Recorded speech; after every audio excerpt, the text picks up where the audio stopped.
Assalamualaikum warahmatullahi wabarakatuh. Sedang penonton dan rakan-rakan usrah sekalian, hari ini kita berada di Reko Central dan sekarang kita berada di Hafiz Jewel, iaitu satu pusat perniagaan emas.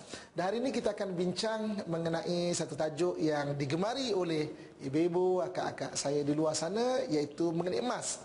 Dan kita lihat beberapa hukum hakam mengenai emas ini, dan juga apa kata Al-Quran, apa kata hadis mengenai emas ini.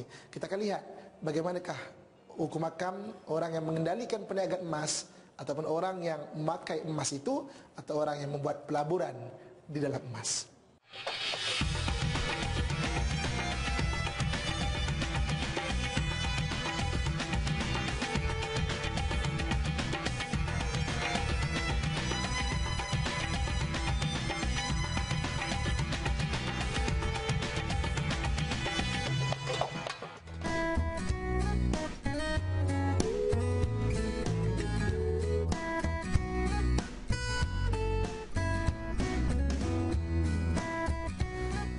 Sedang penonton dan rakan-rakan usrah sekalian, Allah Subhanahu wa taala menjadikan manusia ini adalah sebaik-baik kejadian. Allah menyatakan, auzubillahi minasyaitonirrajim, laqad khalaqnal insana fi ahsani taqwim.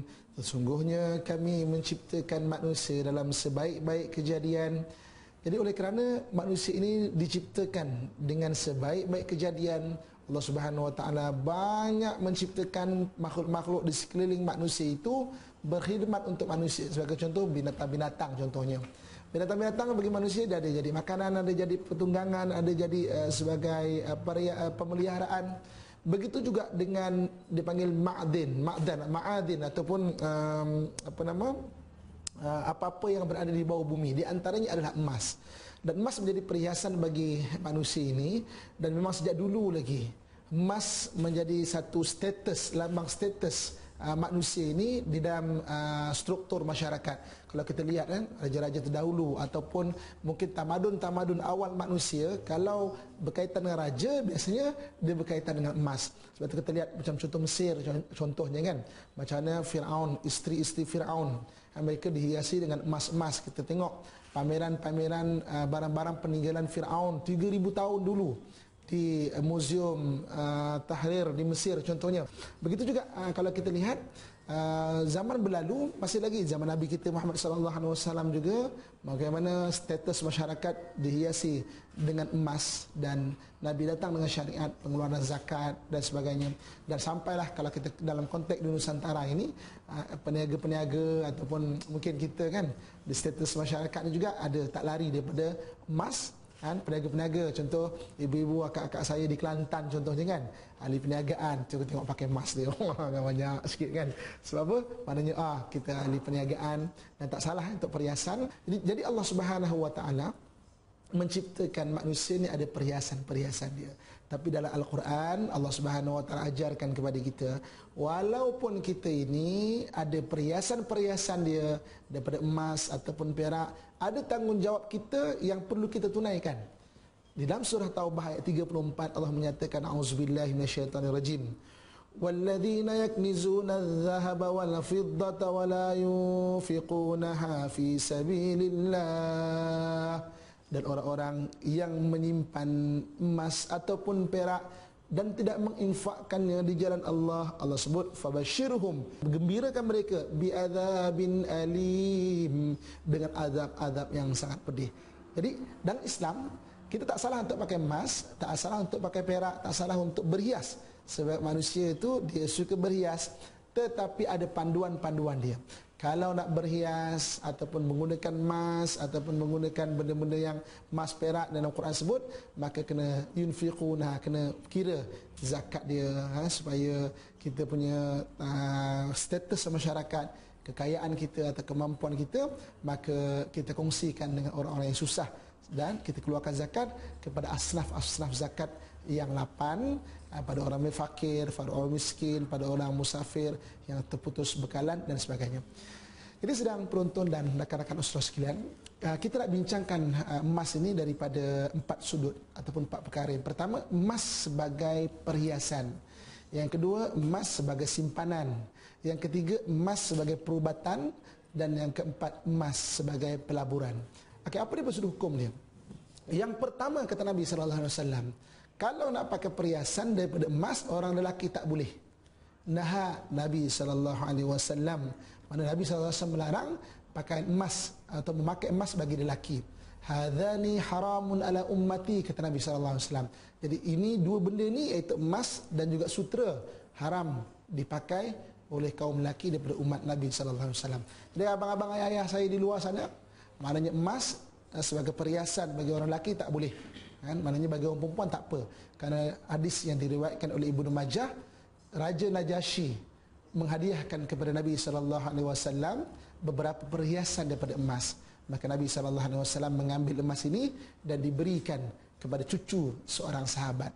Berhiaslah kamu, kata Nabi sallallahu alaihi wasallam, yang cucu sahabat ini adalah seorang perempuan.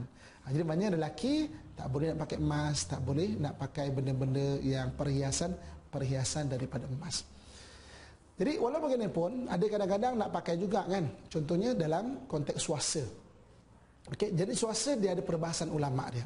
Oleh kerana kandungan emas dalam swasta maknanya tidak banyak, maka ada sebahagian ulama yang mengharuskan untuk seorang itu memakai swasta. Ada yang tidak membenarkan langsung, kan? Ada yang bolehlah nak pakai harus, tapi barang siapa yang ingin menjaga agamanya, tak payahlah pakai. Kemudian dalam konteks zakat pula, kan? Kalau kita ada menyimpan emas sebagai perhiasan dan maknanya adakah emas yang dipakai itu dikenakan zakat ataupun tidak? Jadi yang memakai emas, dan emas tu bukan simpanan, dipakai sebagai perhiasan, perhiasan tidak kena zakat. Selagi mana bilangan itu bertepatan dengan uruf setempat. Uruf ni adat setempat. Contoh macam Selangor contohnya, macam orang pakai untuk kita bincang dan bicara selanjutnya mengenai emas daripada sudut-sudut yang lain, kita bertemu selepas ini. Sedang penonton dan rakan-rakan Usrah sekalian, tadi kita telah bincangkan emas sebagai perhiasan. Kita akan bincangkan mengenai emas ni lagi tiga lagi, iaitu emas sebagai simpanan, emas sebagai pelaburan dan juga emas sebagai perubatan. So jadi sebelum tu saya bersama dengan Encik Adi daripada pengurus Hafiz Jewel ni, dan Assalamualaikum. Alhamdulillah. Berapa lama dah Encik Adi ni maknanya berkecimpung dalam perniagaan emas ni? Saya dah lama sebenarnya. Dari segi urusan emas ni lebih kurang 5 tahun lah. Tahu sebab adik saya pun memang berurusan dengan emas setiap hari dulu, dan saya pun banyak membantu dia lah. Tapi secara apa namanya, seriusnya setahun inilah, setahun dua inilah saya serius. Oh ya, jadi okey, sekarang oleh kerana kita berada bersama dengan orang yang berkecimpung dalam dunia emas ni, kita nak bincangkan 4 hukum sebagai kesinambungan daripada bincangan kita emas sebagai perhiasan tadi.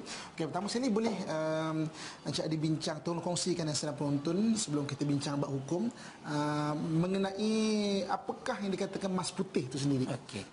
Emas putih itu sebenarnya secara asasnya masih emas juga, cuma berbeza kandungan emas. Kalau emas kuning adalah emas kuning pure bercampur dengan bahan lain seperti tembaga, kuprum ataupun silver, tetapi emas putih dia bercampur dengan palladium. Jadi dia adalah emas. Dia adalah emas. Berapa kandungan emas dalam emas putih ni? Okey, emas putih ada dua kualiti, iaitu 375 dan 750, merujuk kepada 37.5% dan 75%. Okay. So maknanya 35 dan 75 itu adalah kandungan emas asli. Emas asli maknanya emas warna kuning tu. Emas warna kuning tu. Okey. So kenapa boleh hilang warna dia kuning? Okey, sebab bakinya dicampur dengan satu elemen iaitu palladium. Palladium ni sifat dia menarik color, warna emas kuning itu menjadi putih. Sebab itulah dia emas putih. Oh, dan dia boleh dipisahkan kembali. Dia boleh dipisahkan kembali. Jadi sedang penonton dan rakan-rakan Ustaz sekalian, berdasarkan apa yang kita kongsikan bersama Cik Adi tadi, dari sudut ainnya itu, maka hukum memakai bagi lelaki adalah haram, kerana Nabi sallallahu alaihi wasallam menyatakan bahawa hadzani haramun ala dzukuri ummati. Dua benda ini, emas dan sutera, diharamkan kepada orang lelaki daripada umatku. Jadi kita masih lagi bincang mengenai emas dalam bentuk perhiasan. Boleh sekarang ni Cik Adi kongsikan pula mengenai swasta. Okey. Swasta dia telah fix pada kualiti 9K ataupun emas 375. 375 bermaksud 37.5% kandungan emas asli. Okay. So maknanya memang kandungan dia fix lah 37.5%. Baki tu? Baki tu bercampur dengan kuprum. Biasanya kuprum. Sebab dia nak bagi color dia cantik kan. Dia campur dengan copper lah, tembaga. Jadi sedang penonton dan rakan-rakan usaha sekalian, jadi mengenai swasta, ada fatwa daripada para ulama kita, iaitu oleh kerana kandungannya hanya sedikit 37.5% dan bakinya bukan daripada emas, maka diharuskan bagi orang lelaki untuk memakainya, seperti dalam kitab Ashbah wan Nadhair Imam Sayuti, maknanya diharuskan untuk memakainya. Dan ada juga pendapat yang ulama agak keras, mengharamkan, tapi rata-rata mengharuskannya. Tapi bagi orang yang ingin menjaga agamanya, maknanya benda-benda syubhat ni dia nak tinggalkan, maka bertukarlah sampai pakai swasta tu, oleh kerana masih ada kandungan emas, macam contoh silver ataupun perak, yang betul-betul perak kan. Kan Nabi SAW memakai cincin daripada perak. Okey, yang ketiganya mungkin boleh Cik Adi kongsikan mengenai platinum pula. Okey, platinum ni dia adalah satu elemen yang totally berbeza daripada emas. Maknanya dia memang tidak ada kandungan emas. Sifat dia secara fizikal pun berbeza, sifat kimia dia pun berbeza, takat lembut, takat didih dia semua berbeza. So dia memang bukan emas. Jadi tapi dia lebih mahal daripada emas. Dia lebih mahal daripada emas. Sebagai contoh, berlian pun lebih mahal daripada emas. Tapi tidak ada masalah kan, lelaki nak pakai berlian, memang harga dia lebih mahal. Tapi dia bukan emas. Jadi sedang penonton dan kakak usrah, yang perkara yang ketiga iaitu platinum, oleh kerana unsurnya bukan emas, bagi orang lelaki, abang-abang, ayah-ayah saya nak pakai bolehlah kan, tak ada masalah. Dan yang keempat, yang terakhir dalam bab emas dan perhiasan ni, mungkin Cik Adi boleh kongsikan macam mana konsep ataupun saduran emas ataupun gold plated ni. Okey, saduran emas ni asalnya adalah emas betul. Okey, cumanya bahan asal tu memang bukan emas. Sebagai contoh silver ya.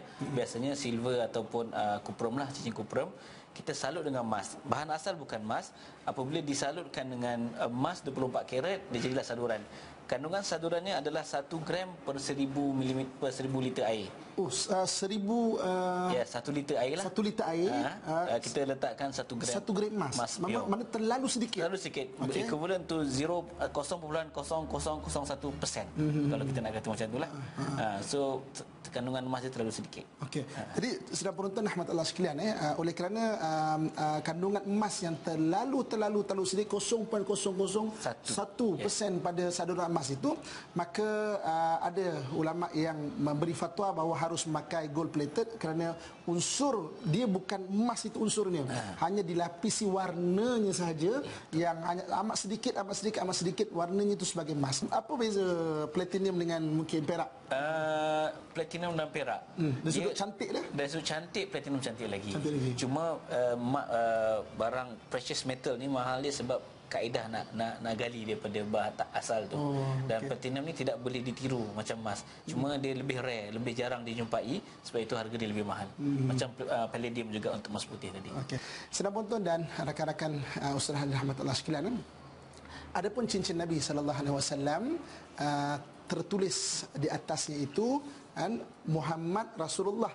Cuma perkataan Allah di atas, Allah, Rasul, Muhammad, dan cincin Nabi sallallahu alaihi wasallam itu dia digunakan sebagai cop mohon Nabi. Jadi sedang penonton dan rakan-rakan Ustaz sekalian, jangan ke mana-mana.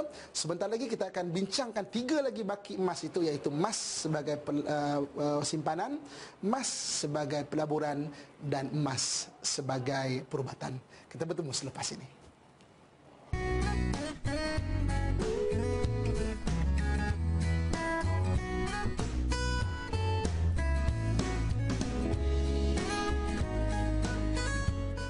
Sedang penonton dan rakan-rakan usrah sekalian, tadi kita dah bincang satu bab iaitu emas sebagai perhiasan, dan kita lihat macam mana proses-proses emas dan isu-isu yang berkaitan dengan emas menurut pada yang semasa, realiti semasa di Malaysia ni. Dan sekarang kita akan bincang 3 lagi mengenai emas, iaitu emas sebagai simpanan, emas sebagai pelaburan, dan emas sebagai perubatan. Kita masih lagi bersama dengan Encik Adi daripada Hafiz Jewel, dan boleh Encik Hafiz kongsikan dengan sedang penonton emas sebagai simpanan ni. Okey, bismillahirrahmanirrahim. Pertamanya kami di Hafiz Jewel, Hafiz Gold memang menyarankan pengunjung untuk membuat emas sebagai satu simpanan. Sebab kelebihan ni yang utamanya kita tengok dari segi harga ya. Pada tahun 2000 harga dia baru RM42 segram. dan dia terus meningkat sepanjang tahun sehinggalah tahun 2012 harganya meningkat RM191 segram. 191. Ya. Maknanya dalam 12 tahun ya. Dalam 12 tahun, dalam hampir 500% kenaikannya. Kajian bagi orang Melayu, dia tak menyimpan duit, dia banyak orang Melayu menyimpan duit adalah untuk pergi haji. Cuba boleh relate kan macam mana? Contoh dia nak kita galakkan sebagai simpanan ni. Okey, so dalam kertas analisis ni kami buat sendiri sebenarnya. Analisis ni kita ambil harga emas setiap hari daripada tahun 2000 sampai 2012. Kita ambil harga setiap hari dan kita comparekan. So kita lihat pada tahun 2000 pada harga emas ketika itu RM42 segram. Kos pergi haji baru RM8,937. Tapi pada tahun 2012 harga dia dah RM191. Kos haji baru ni dikekalkan pada RM9,980. Maknanya kalau kita simpan emas pada tahun 2000 pergi untuk seorang, tahun 2004 kita boleh pergi 4 orang. Jadi senang menonton dan rakan saudara sekalian, emas sebagai simpanan memang untung dan sebab itulah dalam sistem kewangan Islam kan memang dulu digunakan dinar, emas dan juga sebagai perak sebagai mata wang kerana tak susut nilai. Kita pergi kepada yang ketiga iaitu emas sebagai pelaburan. Sekarang ni banyak maknanya di bank-bank ada buat sistem pelaburan emas ataupun mungkin di syarikat-syarikat ada juga sistem pelaburan emas. Mana kita ada emas, kita laburkan emas kita tu, kemudian keuntungan tu kita bagi antara orang yang menjalankan perniagaan tu dengan kita yang memberi modal. Dan yang terakhir, yang keempat iaitu emas sebagai perubatan. Dalam hadis Nabi SAW, Nabi SAW melarang untuk orang berubat dengan al-kayyi. Al-kayyi ini iaitu besi panas yang dileburkan. Besi panas yang dileburkan. Jadi macam mana besi panas yang dileburkan itu? Kan mungkin kita membaca hadis ni kita macam mana besi panas yang dileburkan atau besi yang dipanaskan? Sebenarnya ada setengah-setengah perubatan yang menggunakan besi-besi panas ataupun emas dan sebagainya dileburkan dengan jampi-jampi tertentu dimasukkan ke dalam badan ini. Kalau nak senang faham dalam konteks kita di Nusantara ni sebagai susuk contohnya. Jadi walau bagaimanapun kalau kita menggunakan sebagai contoh sebahagian daripada aliran perubatan acupuncture, dia menggunakan jarum-jarum emas untuk merawat ataupun meletakkan, dicocokkan kepada urat-urat ataupun titik-titik urat yang penting itu bagi menguatkan organ-organ yang lemah, maka harus menggunakan jarum-jarum emas bagi tujuan perubatan begitu bukan yang dimasukkan secara jampi-jampi ataupun secara serapah-serapah yang dibaca. Sebagai kesimpulannya, berbicara mengenai emas, dia adalah perkara yang Allah jadikan sebagai perhiasan bagi diri manusia yang berada di sekeliling kita. Ibu-ibu, akak-akak saya di luar memang biasa sudah dengan emas kan. Jadi bicara mengenai emas, kita bicara mengenai 4 keadaan: emas sebagai perhiasan, emas sebagai simpanan, emas sebagai pelaburan dan emas sebagai perubatan. InsyaAllah bertemu kita di lain perbahasan yang lebih menarik. Kita akhiri dengan tasbih kafarah. Subhanakallahumma wa bihamdika asyhadu an la ilaha illa anta astaghfiruka wa atubu ilaik. Bertemu kita dalam Usrah Terapi Jo Muslim hanya di TV9. Di hatiku, fi amanillah.